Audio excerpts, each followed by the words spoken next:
When so much adversity is being thrown your way, it's because you're meant for more.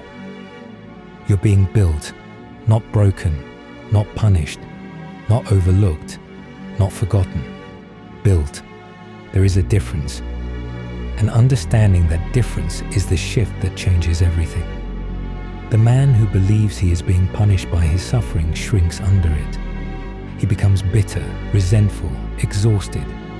He starts negotiating with the life he was supposed to build. Scaling down the vision, lowering the standard, making peace with less because the cost of more seems to never stop arriving.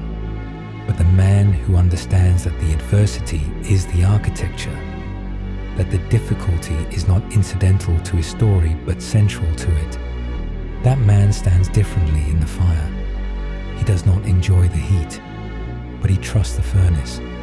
He knows that what he is going through is not happening despite his calling. It is happening because of it. The greater the calling, the more severe the construction. That is not cruelty. That is precision. God does not over-engineer. The pressure applied is always exactly proportional to the weight the man is being prepared to carry. God disciplines those he loves. This is not a comforting phrase for the comfortable.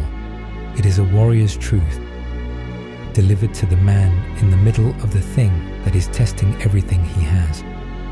No discipline seems pleasant at the time, but painful. Yet afterward, it produces a harvest of righteousness and peace for those who have been trained by it. Trained by it. That is the operative phrase.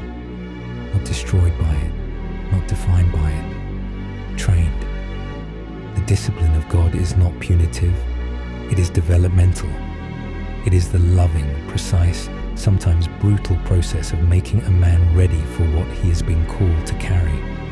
And the consistency of the testing, the relentless wave of it, the fact that every time you recover from one thing another thing arrives. That consistency is not evidence that God has abandoned you. It is evidence that he is not finished with you.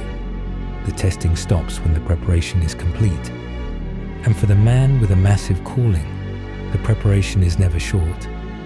Stay in it. The training is still happening, which means the calling is still real. Every man who was ever used for something significant was built through something severe. The leader who inspired millions first lost everything and rebuilt from nothing. The conqueror who changed the map of the world first learned what it was to be defeated and choose to rise. The philosopher whose words still shape thinking 2,000 years later first lived through exile, poverty, and the absolute stripping of external comfort. The athlete whose performance became legendary first endured years of failure, injury, and doubt that his competitors did not survive. The gem cannot be polished without friction, nor man without trials. The friction is the polishing. The trials are the refinement. And the man who is receiving the most friction, who is under the most consistent trial, who cannot seem to get a season of relief before the next test arrives, that man is being polished for something that requires that level of refinement. You are not behind. You are being prepared. And the preparation you are receiving right now is building a quality in you that no comfortable life could have produced. You must keep going, not because it is easy, not because the end is visible, not because the logic of continuing is clear from where you are standing. You must keep going, because stopping is not an option for a man with a calling, because the calling does not retire when the man is tired, because the purpose does not negotiate with the pain, because there is something on the other side of this season that requires the version of you being built inside it. And that version is only available through the going through. Many of life's failures are people who did not realize how close they were to success when they gave up. Closer than you think, always closer than the feeling suggests. The feeling in the middle of the test is never an accurate measurement of the distance to the breakthrough. The feeling says it is far, The fact is, the intensity of the construction is often a signal that the completion is near, that the thing being built is almost ready, that the man the calling requires is almost formed. Do not give up in the construction phase. The building is not the finished product. The building is the process, and the process is almost always hardest in the final stages. Not the beginning, not the middle, but right before the breakthrough. Keep going. The continuous testing is not coincidence. It is confirmation. When the tests keep coming, when you handle one and the next arrives before the relief has fully settled, that is not a sign that you are cursed. It is a sign that you are being trusted, that the one overseeing the process has assessed your capacity and concluded that you can handle more, that the growth is real, that the character is developing at the rate the calling requires. God does not give us a spirit of fear, but of power and of love and of a sound mind. The power is in you. It was placed there specifically for this.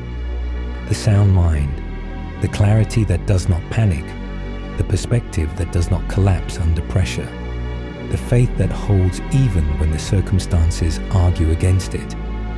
That is the resource that the testing is activating. Not creating, activating.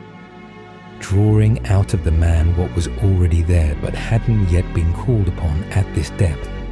The test is calling upon it now. Answer it. Prayer in the continuous testing is not optional. It is the mechanism that keeps the man upright when his own strength has reached its limit, because there will be a point. And for the man with a massive calling, there will be many such points, where the personal discipline, the mental toughness, the sheer willpower are not enough, where the weight of the adversity exceeds what the natural man can carry alone. And in that moment, on your knees in the quiet, in the honest admission that you cannot do this without help, something shifts. Not the circumstances, not immediately, but the man. The internal posture changes. The resistance softens into trust.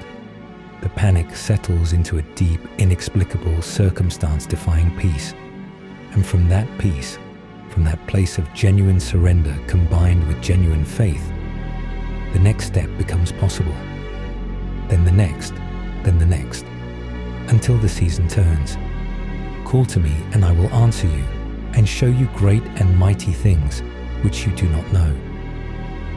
The great and mighty things are on the other side of the calling out. Pray through the adversity, not to escape it, to be sustained through it, to be shown what it is building, to be given the strength to stay in the construction long enough for the building to be complete. You are being built for something that most people will never be asked to carry. That is why most people will never go through what you are going through. The load is proportional to the calling.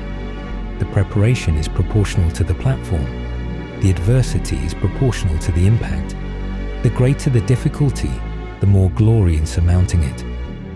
The glory is not in the suffering. The glory is in what the suffering produces. The man, the character, the unshakable faith, the depth of wisdom, the quality of compassion that only comes from having been through the thing and choosing not to be destroyed by it. That man, the one being built right now in the fire of your current season, is someone the world needs, is someone your calling requires, is someone that cannot be produced any other way than the way you are currently being produced. So stand in it, pray through it, trust the process even when you cannot see the plan. Keep your standard, keep your faith, keep going. You are not being broken, you are being built, and what is being built in you is worth every single thing it is costing.